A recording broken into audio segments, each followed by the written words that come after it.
그런데 텀 프리미엄이라는 부분에 대해서 전에 한번 말씀하셨지만 그 독자분들이 좀 어려워하실 수 있는 것 같아요. 관련해서 조금만 더 설명해 주실 수 있을까요? 그 장단기 금리 역전이 시장은 지금 다 단기 금리가 내려와서 이제 장단기 금리가 전체적으로 역전되어 있는 현상이 정상화될 거라고 기대를 하고 있지만 진짜 테일 리스크, 지금 시장이 못 보고 있는 테일 리스크는 장기 금리가 올라갈 수 있다라고 말씀을 드렸는데, 자 이제 여기서 보실게요. 보통은 이제 기간이고 금리면 제가 요거를 이제 몇 번이고 반복해서 설명을 하지만 요게 아주 자연스러운 이제 채권 금리의 모습이겠죠. 돈을 내가 빌려줄 때, 누군가한테 빌려줄 때 더 오래 빌려줄수록 10년 빌려주면 제가 하루 뒤에 아니면 몇 달 뒤에 받는 것보다 더 많은, 아주 많은 리스크가 있잖아요. 돈을 안 갚을 수도 있고 10년 뒤면 그 사람이 파산할 수도 있고, 아니면 그 사이에 물가가 엄청 계속 높게 유지돼 가지고 그 제가 빌려준 돈의 가치가 떨어질 수가 있고, 그러니까 당연히 기간이 길어지면 제가 돈을 빌려줬을 때 받는 금리가, 채권 금리가, 시장 금리가 더 먼 쪽에 듀레이션이 길수록 더 높게 받아야 되는 건데, 이 현상을 장기 국채에 대한 텀 프리미엄이 붙은 상태입니다. 이게 채권 시장의 정상적인 상태죠. 당연히 기간이 길어지면, 쉽게 말하면 리스크 프리미엄을 더 좀 쳐줘야겠죠, 당연히. 그러니 더 높은 금리를 짧게 빌려줄 때보다 이제 이렇게 형성이 되는 건데, 불과 이제 최근 얼마 전까지만 해도 이게 역사적으로 전례가 없을 정도로 이렇게 역전이 됐었죠. 그러니까 이런 텀 프리미엄이 전혀 없어지고, 연준이 자꾸 긴축에 대한 블러핑 무섭게 하고, 인플레이션은 당연히 시장은 잡히는 거다. 그러니까 연준이 긴축을 이렇게 하니까 리세션이 오겠지. 근데 리세션이 오면 당연히 인플레이션도 같이 잡히겠지. 2008년처럼.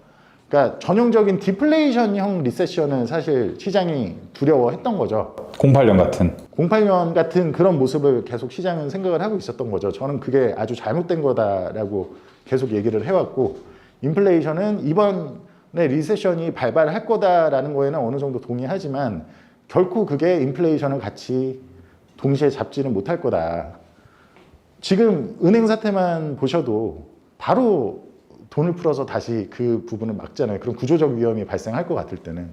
이게 모든 정치적 메커니즘이나, 그러니까 지금까지 풀린 통화량이나 여러 가지 봐도 이번의 위기는 결코 최근 모두가 기억하고 있는 그런 2008년과 같은 위기는 다를 거다.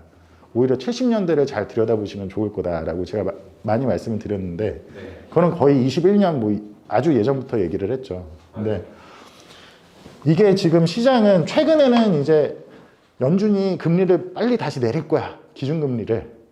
그렇게 시장이 또 이제 은행 사태 이후에 그런 베팅이 많이 늘어나고 있어요. 그러니 기준금리가 올리냐 내리냐에 따라서 단기 금리는 당연히 만기가 짧아서 돈을 돌려받을 확률이 굉장히 높고 별 어떤 리스크가 많지 않기 때문에 기준금리가 높아지냐 내려지느냐에 따라서 단기 금리는 전부 다 통제가 됩니다.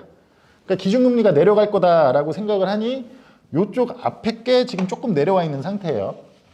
그래서 이 역전이 조금은 덜 가파르게, 그러니까 커브가 좀 스티프닝이 된 거죠. 더 확 이렇게 그 역전돼 있다가 조금 이제 정상화가 됐는데, 그건 단기 금리가 내려오면서 이렇게 해서 정상화가 될 거다라고 시장은 지금 기대를 하고 있죠. 아주 희망을 품고 있죠. 그렇기 때문에 주식시장의 밸류에이션이 아직 유지가 되고 있는 거고요. 근데 이 말은 뭐냐면, 다시 말씀드리지만 리세션이 오기 때문에 어차피 인플레이션은 낮아질 거니까, 아주 2% 아래로 빠른 시간에 낮아질 거니까 다시 기준금리를 또 예전처럼 0%까지 갈 수 있을 거야. 어차피 연준은 다시 또 기준금리를 0%, 1% 이렇게 아주 낮게까지 내릴 수 있을 거야. 라는 그런 시장의 기대가 모두 다 반영된 프라이싱입니다. 근데 지금 오늘 블랙록이 말한 거나 제가 계속해서 얘기해 오는 거는, 정말 시장의 테일 리스크는 뭐냐? 그게 아니라 인플레이션은 그렇게 결코, 저희 프루팅 오시면 그 블랙록 칼럼도 보실 수 있고, 제가 예전부터 왜 장기금리가 올라가는 형태로 그 금리가 정상화될 건지, 그런 인플레이션이 왜 오래 갈 수밖에 없는지에 대해서 제가 많이 얘기를 해놨는데, 아주 예전부터 얘기를 했던 내용이니까 어쨌든 보시면 정말로 근본적으로, 여기서는 제가 영상에서는 짧게 얘기를 하지만 보시면 아주 근본적인 거를 좀 아실 수 있을 겁니다. 근데 어쨌든 이게 장기채가 계속 제가 얘기하는 거는 요 장기금리가 시장에서 장기금리는 연준이 금리를 올리든 내리든 그것만 가지고는 결코 통제를 할 수가 없어요. 장기금리는 말 그대로 시장의 국채를 거래하는 트레이더들이나 그런 기관들이 난 이 가격이면 적당한 것 같아, 이 가격이면 적당한 것 같아라고 해서 그 합의 나타내는 가격이나 금리가 그때 딱 시장에서 정해지는 금리거든요. 근데 이게 이렇게 장기 쪽이 이제 인플레이션이 5%가 아니면 6%가 4%가 이거 앞으로도 더 갈 수 있겠네.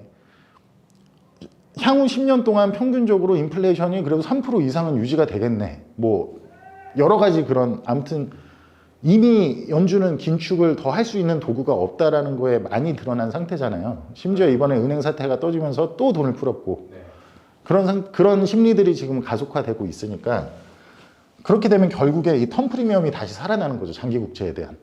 그래서 이렇게 정상화가 될 가능성이 제일 큰 테일 리스크다. 장기 세금도 결국 튀어오를 거다. 그렇죠. 그렇게 되면 제가 예전에 제 예전 영상들에 보면 왜 인플레이션인데 뭐 주식과 부동산은 안 좋은가 뭐 제가 그 영상 있으니까 그거 한번 찾아보시고 이게 장기 국채에 올라가면 국채라는 건 원론적으로는 무위험 자산이기 때문에 물론 인플레이션이나 이런 걸로 인해서 화폐 가치가 하락하고 자기가 그 원금을 돌려받기까지 10년이 걸린다라고 치면 장기 국채를 사면 그리고 정말 돈이 필요할 때 시장이 내다 팔면 자본 심지어 손실이 크게 발생하죠. 만약에 이렇게 올라가는 상태라면. 근데 어쨌든 이론 원론적으로는 만기까지 10년 동안 기다리면 원금은 받을 수 있잖아요. 아무리 원금 가치가 녹아 있다고 하더라도. 그렇기 때문에 장기 국채가 주는 수익률보다는 주식이나 부동산이 주는 그 일드가 더 높아야 되죠. 그죠? 근데 장기 국채, 장기 금리가 이제 이렇게 정상화가 된다 그래서 뭐 6%가 됐다. 그죠? 6%가 어느 순간 텐트럼 제가 말하는 장기 국채 텐트럼이 발생할 거다. 23년, 24년 안에는 발생할 것 같다라고 하는데 이제 요 리스크에 대해서 경고를 한 거라고 보시면 됩니다.